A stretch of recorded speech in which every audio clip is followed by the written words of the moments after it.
Dordogne Info, des messages d'information locale et départementale.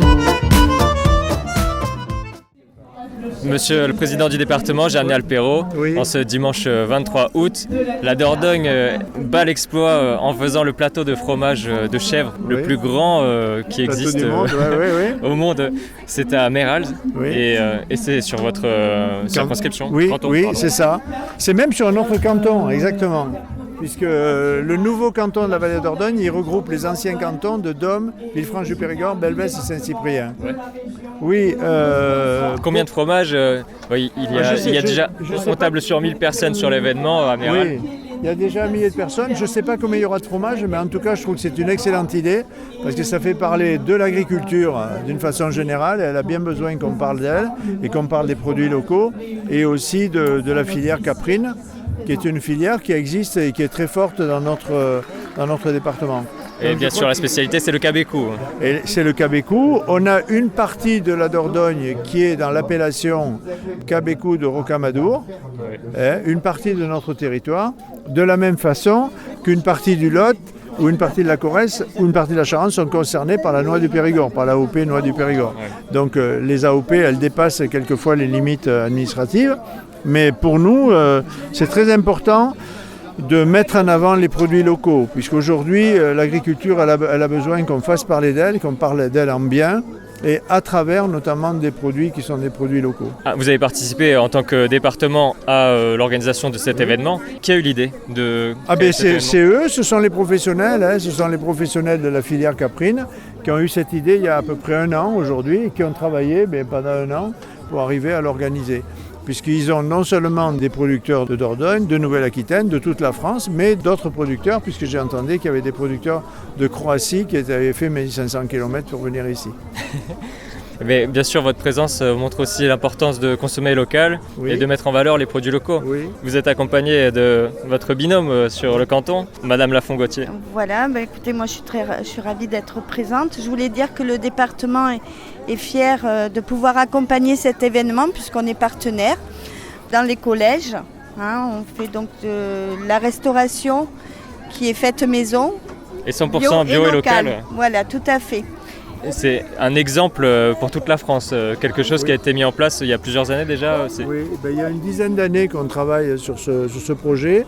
On est aujourd'hui à 27 collèges qui sont labellisés par Ecocert, 100% bio, 100% local, 100% fait maison. Et à la fin de notre mandat, c'est notre engagement, dans 1 an et demi, on sera à 35 sur 35.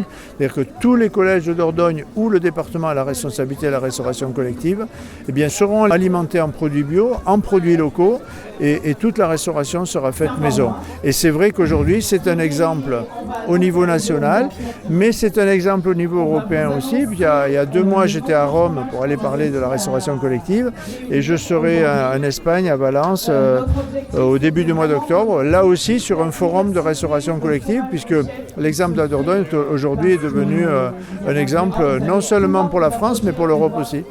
Alors pour toutes les communes, il a un label Ecocert avec plusieurs épis. Ça correspond à 3 épis le maximum. Oui, alors le 100%, c'est au-delà des 3 carottes. C'est pas des épis, c'est les carottes. Mais ce qui est intéressant, c'est que l'expérience qu'on mène dans les collèges aujourd'hui, elle est étendue dans les communes. Et on a pas mal de communes où d'ailleurs c'est le collège qui assure la restauration scolaire. C'est le cas à Beaumont du Périgord par exemple, c'est le cas à Piégu, il y a d'autres secteurs où on le fait. Et ce sera le cas à la rentrée prochaine au Bug, au collège du Bug qui est pas loin d'ici.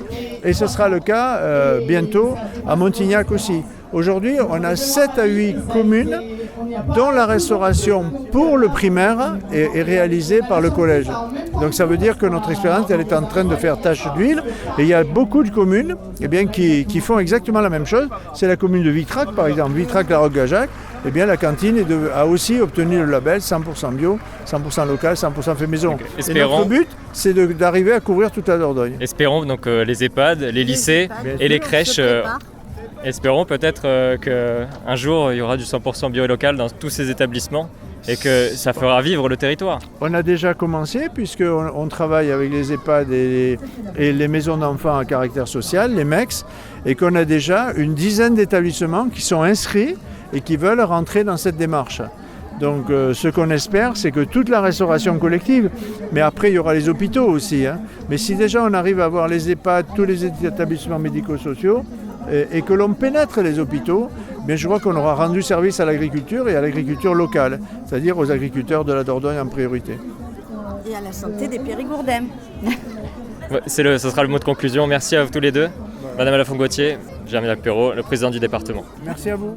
Écoutons maintenant le discours de Germinal Perrault, président du département, lors de cette cérémonie. Le Périgord, c'est le pays de la gastronomie. Et il n'y a pas de gastronomie sans produits, il n'y a pas de gastronomie sans agriculteurs, il n'y a pas de gastronomie sans produits locaux qui sont attachés à un territoire. Je crois que c'est une très bonne idée. Ça valorise non seulement les 120 éleveurs de chèvres du département, puisqu'il y en a une quarantaine qui produisent directement du fromage, et il y en a 80 qui produisent 3 usines qui fabriquent du fromage de chèvre en Dordogne. Ça les valorise à eux, ça valorise cette filière, mais je crois que ça valorise l'agriculture dans son ensemble.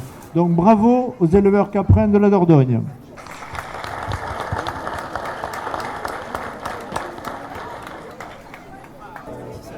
Donc dans pas longtemps, vous allez pouvoir commencer à déguster les fromages. Là, ils sont...